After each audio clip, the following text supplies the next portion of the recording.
हालांकि बाद में जय शाह के पापा ने कहा कि वो जुमला था। हमने महिलाओं के ऊपर अत्याचार बंद होगा, बेटी को बचाया जाएगा, बेटी को पढ़ाया जाएगा।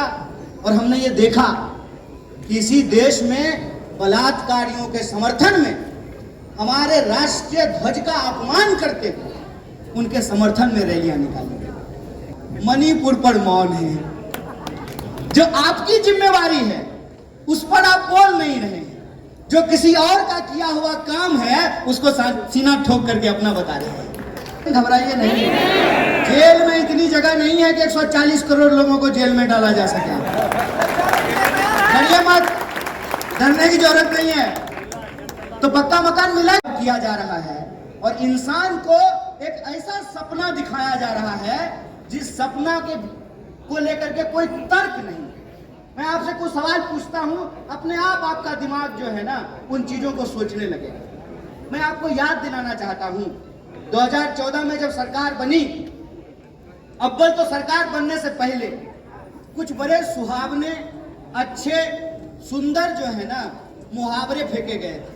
हालांकि बाद में जय शाह के पापा ने कहा कि वो जुमला था। हमने नहीं कहा, जय शाह के पापा ने कहा है कि वो जुमला था। क्या जुमला था भाई? कि हर साल 2 करोड़ नौकरी पैदा की जाएगी, हर किसी के खाते में 15 लाख रुपया पहुंचाया जाएगा, जो किसान हैं उनकी आमदनी दुगनी की जाएगी, महिलाओं के ऊपर अत्याचार बंद होगा, बेटी को बचाया जाएगा, बेटी को पढ़ाया जाएगा।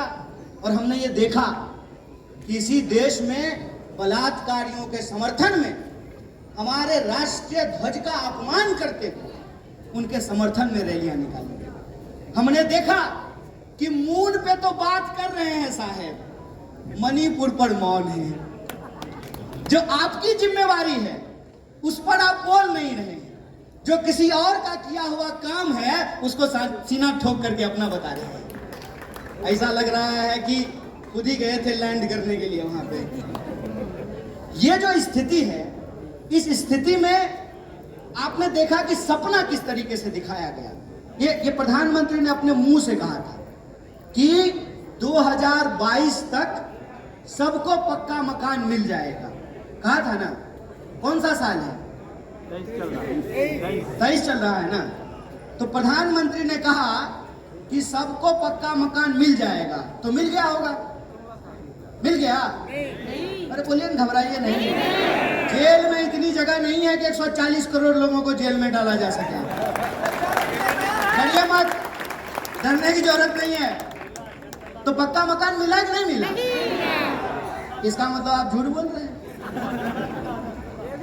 दो ही बात हो सकता है ना, या तो प्रधानमंत्री झूठ बोल रहे हैं या आप झूठ बोल रहे हैं। कौन बोल रहा है?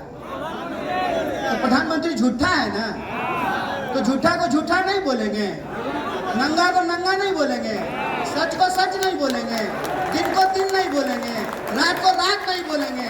तुम्हारा राज है, तुम्हारा राज है क्या? देश में लोकतंत्र है, लोकतंत्र में जनता का राज है।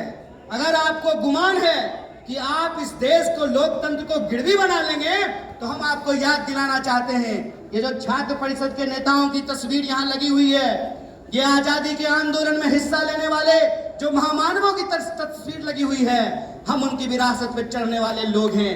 आप अगर हिटलर बनने को तैयार हैं, आप अगर ब्रिटिशर्स बनने को तैयार हैं, तो हम भी भगत सिंह बनने को तैयार हैं। इस बात को याद रखिए, इस बात को याद रखिएगा कि आपकी हकीकत हम जनता में जाकर के बोलेंगे और मुंह खोल करके बोलेंगे। आपने बोला था ना, हमने नहीं बोला था, आपने बोला था कि 15 लाख सबके खाते में पहुंचाया जाएगा। कहाँ है 15 लाख? किसके खाते में आया है?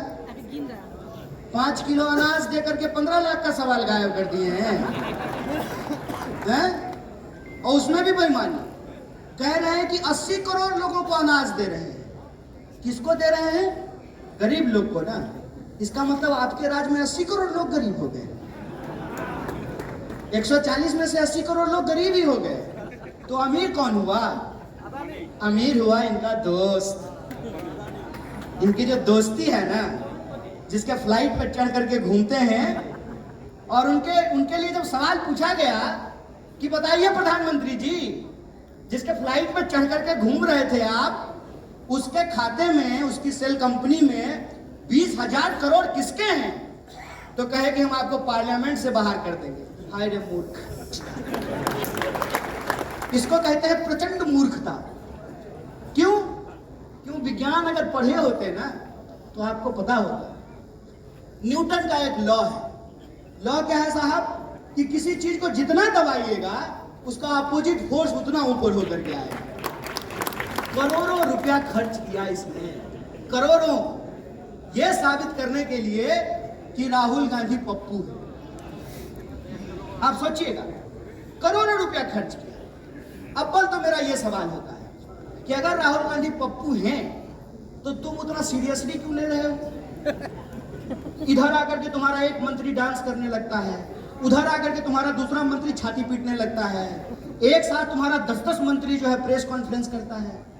अगर वो आदमी सीरियस ही नहीं है तो उसको तुम क्यों सीरियसली ले रहे हो? सोचिएगा जरा इस बात। इसका मतलब वो आदमी सीरियस है, इसका मतलब उस आदमी में दम है, इसका मतलब इनको मालूम है कि उस आदमी को ईडी, सीबीआई इससे डरा नहीं सकते हैं। इनको मालूम है कि जिनके घर में 2 लोगों ने अपनी जान गंवा दी हो देश के लिए, उनके बच्चों को झुकाना आसान नहीं है।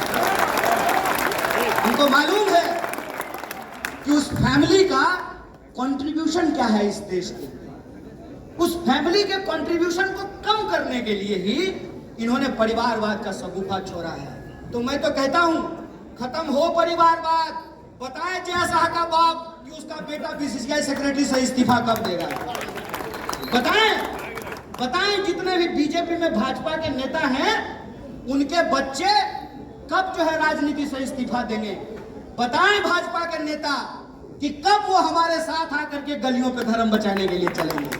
बस यार ये खेल कर रहे हैं। हम जो गरीब के बच्चे हैं वो बचाएंगे धर्म, और ये जाएंगे लंदन और वहां बनाएंगे रील। ये नहीं चलने वाला है, ये नहीं चलेगा। बताओ कि इस देश के भीतर आम लोगों के लिए आपने क्या किया है। ये मत गिनाओ